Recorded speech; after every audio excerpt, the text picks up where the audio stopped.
All right. Good morning, guys. Good morning to Canada. And good afternoon, good evening to people who are joining us from around the globe. Guys, my name is Sahil, and I'm a regulated Canadian immigration consultant practicing in Canada. My office is there. And today's video is going to be extremely special because, as always, we will be covering all the latest and the greatest updates about Canadian immigration. This week, today we are sitting at September the 28th, 2025. And this particular week has been very exciting because a couple of draws and invitations have happened with regards to PNP only while we wait for the upcoming IRCC Express Entry draws. So the week starting tomorrow should be very important. But today's live is extremely important because we will be covering all the invitations that happened in the last couple of days, which is precisely 1 week. Not only that, we are talking about the opportunities around the changes that have happened in US. So the Trump administration has made considerable number of changes. So that also we will be talking about the ongoing trends with regards to the study permits and the work permits. Not to forget, we will be taking a very close look at the express entry pool as of now, and the upcoming week, like I said, is going to be important, where we will be seeing, expecting what kind of draws should be coming out, flavor of the season. And we will be finishing off with the processing timelines right now, looking at what are the processing timelines ongoing, basically inside and outside Canada applications, including the TRVs and the PRs. And to end with, we will be taking your questions and we will be answering them live in the studio today.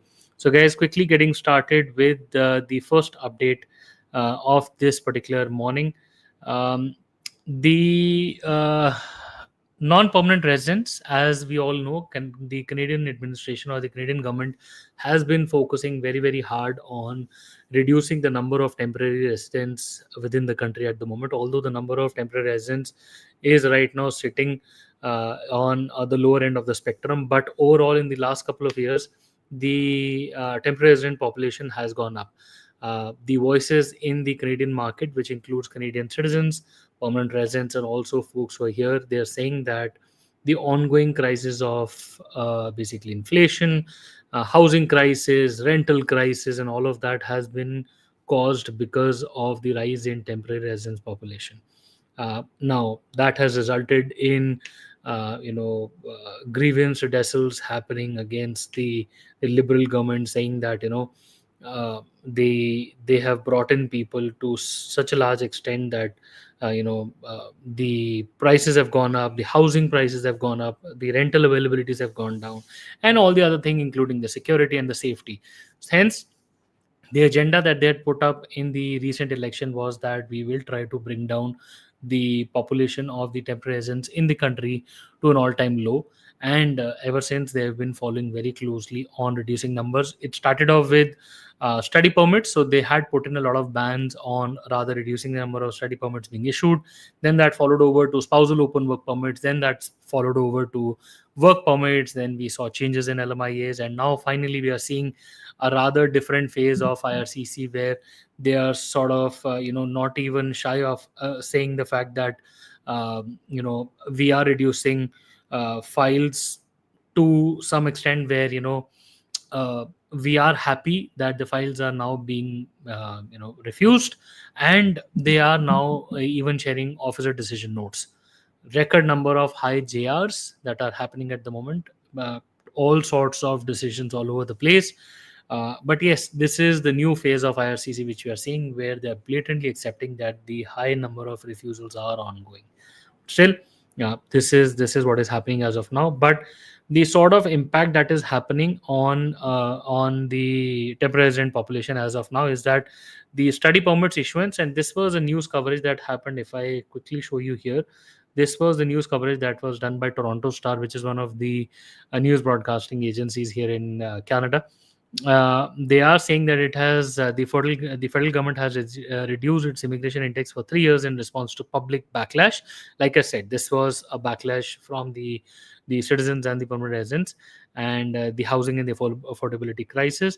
And this particular news says that it found that 24% drop in the newly issued study permits, including first time permits and extensions, has only yielded a 4% reduction in the total number of study permit holders in the country, which is still very high. Like, because there are people who are already in the country.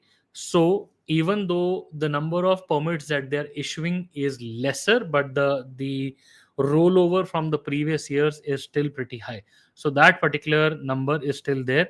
Work permits fell by 4% from 2023 to 2024, and the year end total has still increased by 19%. Why? Because a lot of students within the country have graduated, who were actually students. So they have graduated, they have gotten their PGWPs, and we now know people who are applying for their BOWPs, bridging open work permits, and all of that. So that number has actually pushed this number up. Foreign workers may renew permits or switch programs, keeping the numbers high. So that means people are not ready to leave Canada at the moment. So what's important to know here is that the government is now recognizing all of these facts, and people are actively finding ways to stay in Canada, actively extending, transitioning, or switching their stays. Reducing new entries in the limited short-term impact will obviously impact the overall non-permanent resident numbers, but whatever they do in terms of not issuing newer permits will eventually result in reducing the numbers at some point in time, if not immediately. That is the important thing to note here. In another important coverage that has happened with H1B. Now what H1B has in store for us is that we all know that IRCC, or rather the Trump administration, recently switched over the H1B issuance policies, and they said that now people will be required, or the companies will be required, to pay $100,000 worth of processing fees per year per candidate. And this has, in my last coverage also, I actually mentioned that this particular news or this particular situation should be capitalized by the Canadian government to the best of its efforts, because right now what we are seeing is Japan issuing separate visas for Indians who are right now in the US. You've seen Germany basically coming out in the open. They've actually made a media campaign saying that people who are now going to leave US should think of coming over to Germany, and they've actually talked about Indians in Germany contributing to a lot of numbers. So so basically the end goal is that a lot of countries are now capitalizing on the fact that H1B program is near ending, or it has, although it will now go over to the parliament and everything will go over, but right now the kind of changes that have happened under the presidential order, this basically means that this is near death of the H1B program. Now we all know that Canada about 2 years ago did launch a conversion of the H1B program, and they said that any H1B holders nearing end term in US could apply for their 2-year open work permit for Canada. That was the H1B conversion program. Now, is Canada going to utilize that, or seize that particular opportunity or not? Let's just quickly take a look at this coverage that has been there. I understand that changing. Uh,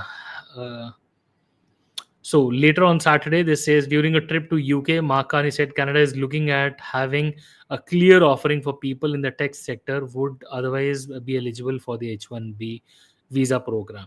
Now, this particular situation, as Carney has also pointed out, the Canadian government is looking at whether they can capitalize on it or not. This includes the Canadians who made up 1% of the total H1B applicants in 2019, according to the US data. And all of this particular situation is getting, but my question at this moment is that at one point of the spectrum, Canada is trying to bring down its population of temporary residents in the country. After all the efforts that they have done, the temporary residents as foreign workers, like the foreign worker population, has actually gone up by 19%, despite all the efforts they made.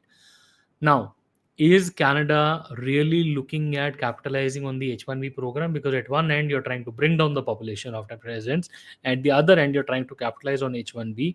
There is a conflict on the basic interest. However, I do understand that Canada is trying to bring in skilled migrants within the country so that the tech sector can boom. But at the same time, the PNPs have openly said that they are not looking for IT sector or tech jobs as one of their preferred occupations, at least in this year. We saw earlier this year British Columbia saying that they are now going to focus on health, construction, and highly paid individuals. At the same time, Ontario has not been issuing STEM draws, and so is not Canada issuing STEM draws, at least so far in the year 2025. Alberta also is sort of shying away with the number of PNP quotas that they have for tech, Alberta Advantage Tech Pathway. At the same time, Mark Carney says that we're looking at what we can do for H1B. You see how that kind of a concept clashes with each other. Um, my reading from the situation is that Canada might have something down the pipeline. They can definitely look at assuming, couple of H1B work, H1B people who are trying to move out, H1B workers, but that number might not be as big as last year.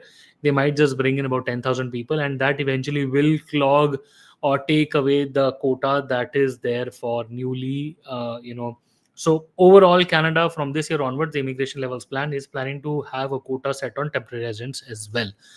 Even if they plan to bring in H1B workers, that number will be clawed from this particular immigration levels plan. So overall, there is not going to be any new spot for this H1B program, but it is eventually going to bite down from the number of LMIAs and the number of temporary foreign workers, LMI exempt positions that Canada will have, which will eventually result in visa refusals if the number goes higher than that.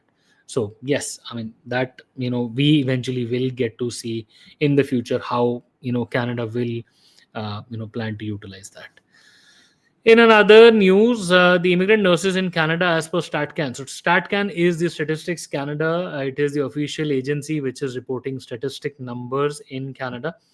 In another news, what they're trying to say is that the immigrant nurses in the country, alignment between intentions and employment outcomes, is something that is they're trying to focus on. Now, if you look at the particular this particular report, it says that 63% of the immigrants who intended to work in Canada as nurses were employed in the nursing field by 2021, while 25% worked in other field and were unemployed. So, one fourth of the population that nurses are having here is actually one fourth of that workforce is actually non-medical background, which is very surprising. Apart from that, only 35% of the nurses in 2021 had planned this career before immigrating. The rest transitioned in nursing later. Success factors: women and younger immigrants, and then Canadian work experience boosted their alignment by 28%. So this is the overall report that we have here, and this particular report is the Statistics Canada reading, which typically tells or focuses on the kind of nurses or medical practitioners, not talking about doctors, but medical practitioners, early childhood educators and all of that, the kind of quality that Canada might be getting. Is it worth it? Is it the right? Now Canada has, do they have the right checks and balances? Do they have the number of years of work experience in order to become or practice a nurse, or become eligible to practice that particular occupation?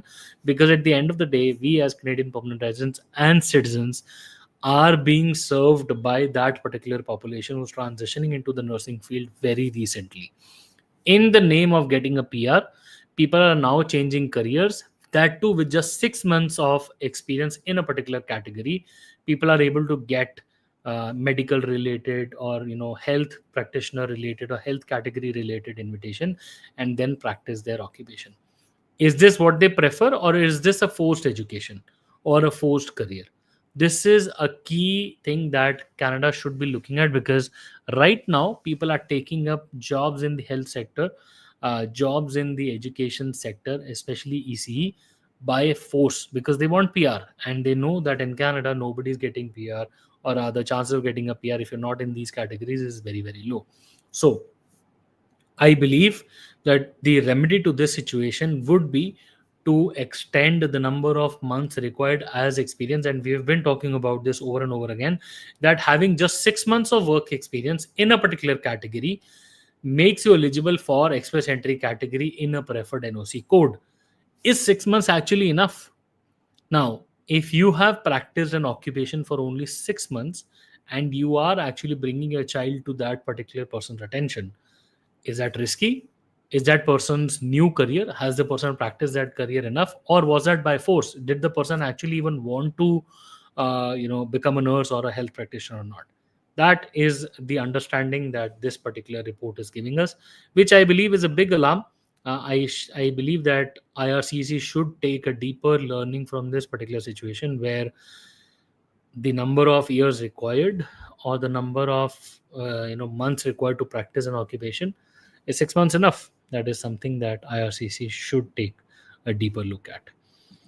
On the other hand, we do have the express entry pool, everybody's beloved express entry. Let me just quickly show you on the screen. So the pool right now, the last draw that we had was sitting at let me just quickly bring it here. Yep. So the last draw that we had was September the 18th. We had a draw where 500 people, 505 people were invited. We are awaiting draws, the following week, this particular week that is starting. And this was a trade occupation draw. If you look at the previous rounds, the last three draws that we had was September 18th, 17th, and 15th. We had a PNP, education, and the trade. And then the week before that, we had CC, PNP, and French. And then again, healthcare, PNP, and French. And then before that, CC and PNP. Now, the trend that has been ongoing is that one week they have PNP and CC, and the other week they have CC and the other categories. Rather, they have the PNP and the other categories, which clearly points out, the trend points out that this week that is just about to start, we should start seeing draws on CEC, to be very specific. Now, within CEC, what is the pool sitting at? Within CEC, um, as of September the 14th, the pool is sitting at an all-time high of 251,630 people. This is despite removing, or this is despite people leaving from the country. There are tons of people who've left the country. Between 501 and 600, about 24,870 people are sitting in the pool. This is still very, very high. Not only that, this number has also gone up between 491 and 500 by about 12,000 people. 481 and 490, about 12,000 people again. And then between 471 and 480, about 15,000 people again. Okay. And then PNP candidates is about 220 at the moment. So what do we get to learn from here is that if there is a PNP draw, which I'm sure there will be, then the PNP draw should be sitting at close to 220 or even lower. This is as of September 14th. Now, between September 14th and today, the number might have changed. So close to about 2 to 300 people, what we are expecting. But at the same time, the last week, Ontario started rolling out its expression of interest NOIs to a lot of people. So a lot of people would have received their PNP points or the 600 points. So that number could go up. At the same time, we are expecting a large size CEC draw anytime soon. This week should be a PNP French. I'm not sure if we have enough space for French, but French we are already overdrawing. I don't know if they have a lot of quota left for French. But what's for sure is that we should, or there's nothing to be sure, but what we are expecting is that there should be a CC draw, and there should be a PNP draw, and there might be some categories. But I'm expecting a large size CC draw anytime soon. We're already in the last quarter of, or we are entering the last quarter of 2025. So I think it is about time IRCC starts utilizing the last set of quotas left over, because these numbers or these people who get invited this week will be landing essentially next year. Okay, so whatever IRCC invites, these invitations will roll over to next year. Can we still have a large size draw? Hopefully. I mean, I sincerely wish they do hold a large size draw. But the number that we're expecting is, if it goes, if the number is pretty high, we're sitting at 518 odd. But generally, with the trend ongoing, I think about 530 plus should be, if it's a small size draw, 530 should be the kind of number that we are looking at, right? Also, with regards to CC, I know a lot of people are expecting, you can start putting your questions, and once we're done with this, we will definitely have, a closer look at your questions. Overall, in terms of the PNP draws that happened this particular week or the last week, there was a Manitoba PNP draw. 911 LAs were issued. Let me just quickly take you to the screen. Yes. So this was the draw that happened on September the 18th. Employer services, 18 people. Francophone community, 24 people. Regional communities 18, ethno-cultural 4, and temporary public policy to facilitate work permits 847 letters of advice to apply were issued by the Manitoba government. This particular overall 341 LAs went to people with a valid express entry profile, hence a good week with Manitoba. Hopefully, they will repeat, and they've been continuously giving draws. Manitoba this particular year they've been very consistent, so I believe this one should also be a good one. If you look at Prince Edward Island gave out invitation on September the 19th, a total of 129 candidates. If you look at here, um, so this was January.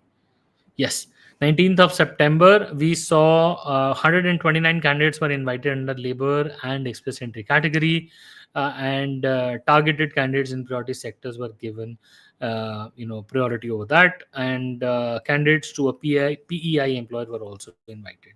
International graduates from UPEI, Holland College, and College Deal. I'm sure. I'm not able to read the last one though.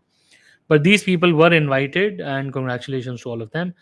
With regards to Alberta, let me just yes, okay. Hmm.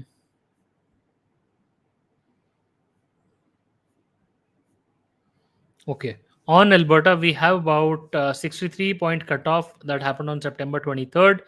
1,113 EOIs or invitations were issued to people. The right now allocation left is 146 left, or nominations issued in AATP, and applications to be processed is about 58 as of May 6th, and as of July the 10th, the priority sector about 118 files there. This is overall how the PNP is looking at. Oh, I believe you didn't get to see the screen though. Okay, so let me just bring it up. So this is Alberta for you, and this is the current understanding from Alberta. If you look at the current processing times, uh, yes, this is how the processing time is sitting at. Study permits outside Canada we're sitting at 4 weeks. 192 days for work permits that are being processed from inside Canada. This number has actually gone up. We were hoping that this number would have gone down, but no, eventually this number has gone up.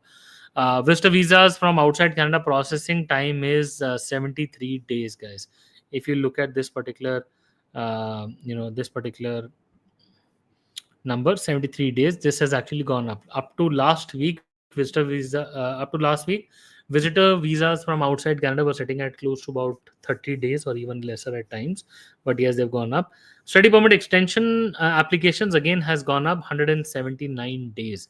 Study permit from outside Canada is still pretty stagnant between 3 to 4 weeks, and we are seeing decisions come out pretty quickly for study permits, although the decisions are not that great. What we are seeing from folks on social media, people are reporting heavy refusal rates on study permits across the board. We're not sure how people are taking it, but yes, we have seen the number of PFLs going up considerably high. IRCC sort of taking out issues on every little thing. Where is the money coming from? Are there large deposits in your bank account? When did you get married? Do you have the right purpose to travel? All of those things are now being picked up, as always, on a larger extent now. Guys, this is pretty much what we had in terms of a quick fired up update as of last week. It is the time of the session where we will take a closer look at your questions, and we'll try to answer your questions to the best of our abilities. The first question that we had, oh, Gunur says, any chances of a CC draw at 518? Gunur, if you talk about a CC draw or a Canadian Experience Class draw under Express Entry, I believe if IRCC holds a larger size draw, then yes, 518 should be a reality. When we say larger draws, I believe draw size of over 5,000, 7,000, 7,500, then yes, that can become a reality. But if IRCC tries to hold their numbers to 2000 2500 spots, then 530, 528. The problem is that we don't have a split available unless until the day of the draw. So it is not possible for us to see what kind of a number is sitting at, in a preemptive situation. But once the first draw happens, then we get to see the split, and then we can sort of start prospecting what to expect. But overall, 518 is a good score provided IRCC holds a large size draw. If they continue to hold smaller draws, then no, 518 is still going to be far. Parva, any chance of trade draws CRS 500? I believe we are still waiting for an express entry draw for trades. Let me just quickly show the screen for the trade draws. Let me just. Okay. So as you can see, the last trade draw happened was of 505 CRS cutoff with only 1250 invitations. If you look at 2024, the number of invitations that were sent out were approximately 3600. Now this year, if IRCC plans to hold another, or we're hoping that they will hold, because the quotas for trade should be higher than this, then yes, looking at a balance of approximately 1750 more people to bare minimum, or 2250 to go with a regular size, then I believe a higher 490 draw should be there. So yes, people sitting at 500, 501, 502 in trade should be safe planning if IRCC holds the balance of that trade draw together in just one draw. If they split that further, then it might just get a bit tricky, because IRCC apparently appears that they are pissed off with the number of cooks going up in the express entry pool. So that is something that IRCC has taken a very closer look at. But yes, for next year, I believe there will be some change, or there should be some change in the NOC codes eligible for trade draws. Okay. Good question. What are the chances of getting a draw in OINP foreign work experience tech option before April 2026? I believe with the ongoing crisis of H1B, and also with 1 year gap of draws so far, I mean, there's approximately 1 year now since OINP held a major tech draw.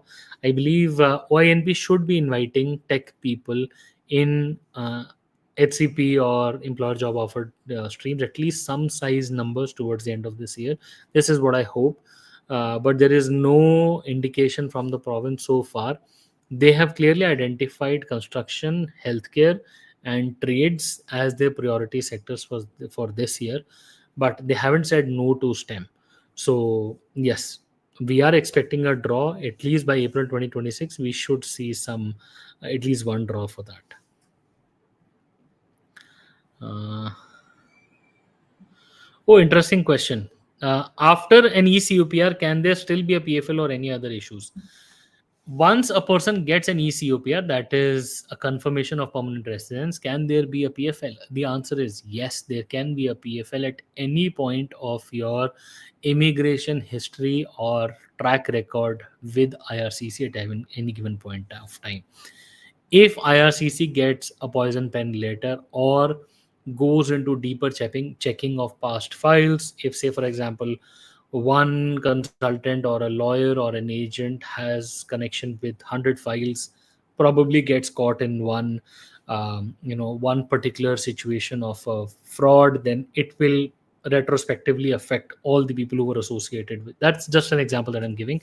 There was an example of a consult or of a lawyer in BC that basically affected a lot of citizens losing their citizenship in Canada as well. There was another case in Prince Edward Island as well. So yes, there have been multiple instances where people have even lost their citizenship if they were involved in any smart situation where they try to outplay IRCC. The simple answer is yes, there can be a PFL with regards to your permanent residence or any previous application, even if you have received your permanent residence, or in fact, even if you receive your citizenship, then also IRCC can raise a concern. The other part, the answer to your part is that if you're found guilty or inadmissible of any XYZ situation where you misrepresented or the PR was given to you which you did not deserve, IRCC can take it back, can remove the person from the country and take away the citizenship also, if that demands. Although it's not going to be easy though, don't get too alarmed, because then human rights and all other settlement criteria and HNC and all of those things will come into picture.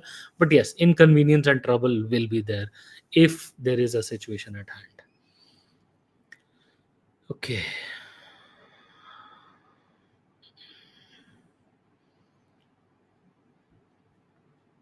What are the most common reasons of PFLs and rejection for any PR application? Well, my friend, for any procedural fairness letter as PFL, IRCC can have concerns anything under the sun. For example, person could have lied, that could result in a misrepresentation PFL. Person could have hidden some facts, that could be one of the reasons. Person could have uh, put something else in a previous application, now is saying something else, that could be one. Now the applicant could be say not deserving of any situation, say NOC selected wrong, the timelines are not matching.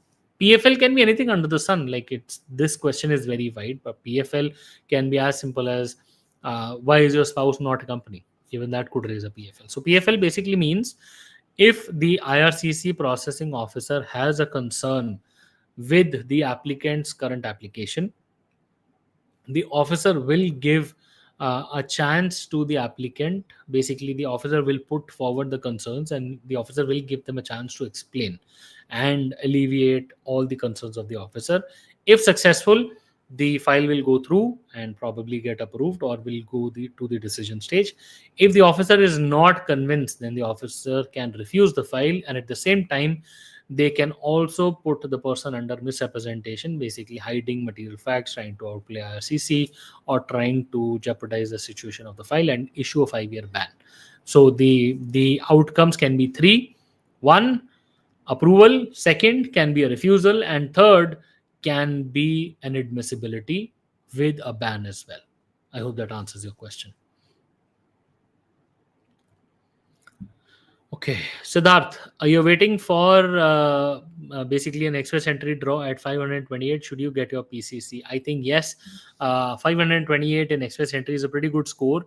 Applying for a PCC from all the countries where you've lived for more than 6 months will be very helpful, as long as you're not planning to go back to that country anytime soon, because then you can probably utilize that PCC for a longer time if you don't enter that country or if you don't leave Canada after the issuance of the PCC. So yes, get your PCC sorted ASAP, and then you might just be able to submit your file pretty quickly and also probably use a bridging open work permit.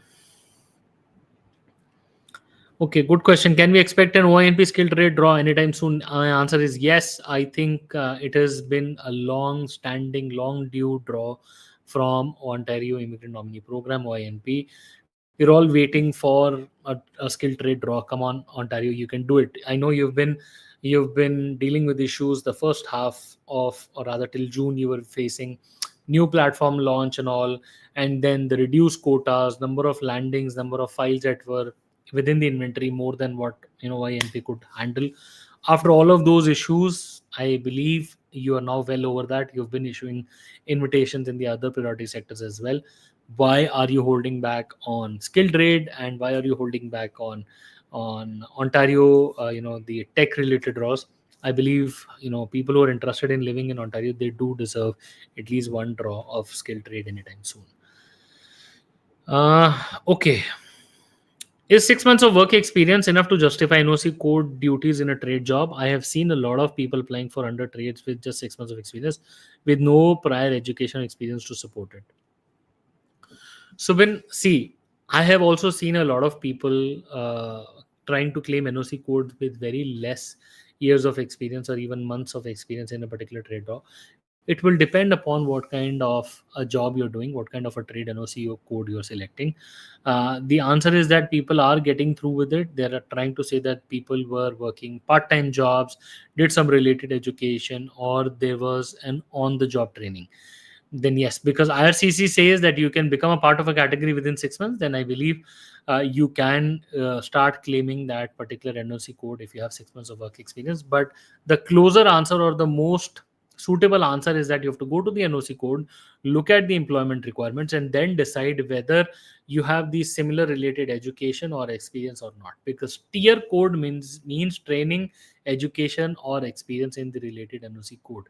You have to follow that in order to be eligible to claim an NOC code. Look at the employment requirements and then decide whether you're able to justify those LMIA or those NOC requirements or not. And if you do satisfy those requirements, then you can claim that NOC code. 6 months is related to claiming the category. Express entry category gets satisfied with 6 months, but is NOC code satisfied? That will be decided upon by the employment requirements of that NOC code. I hope the structural difference is clear and I was able to answer your question. Guys, oh, good. I think there's one last question for the evening. Can we continue our internship or co-op after applying for PGWP? Rahul, yes, any internships or co-ops done. So basically, if it's a paid work experience, including internships done on PGWP, will fetch you additional points as Canadian experience as long as the job is paid. There are proper number of hours and all. If you're doing internship in Canada on a valid work permit, you can claim Canadian experience for it. But if you're on a study permit, if it's part of your study program, it's a co-op for your study, then no, then you cannot do it. If you're on PGW implied, then you can definitely claim. Guys, that was pretty much it from our live session today. I hope you enjoyed the live session. Guys, please do consider subscribing to our channel. We are there on social media everywhere. Do connect with us. We will be more than happy to speak with you at all times. Also, we will be coming back with another live next Sunday. So for all those people who've not been able to ask their questions at least this week, we hope to see you next week at 11 a.m. Toronto time. That is when we will be live and taking your questions. Until then, for the next week, do consider subscribing to us on all our social media, and also the number is on the screen. You can drop us a line, book a consultation, and we would be more than happy to speak with you. Once again, I wish you all the best, and I really hope to see you soon in Canada.